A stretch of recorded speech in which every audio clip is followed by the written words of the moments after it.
Dalam sains, otak kita perlu kadang sangat supaya sel-sel otak kita berkembang.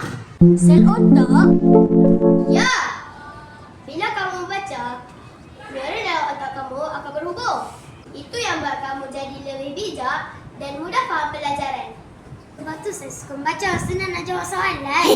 Oh, patutlah saya susah nak faham dalam kelas. Pun sama. Tak apa, mulakan dengan 10 minit sehari.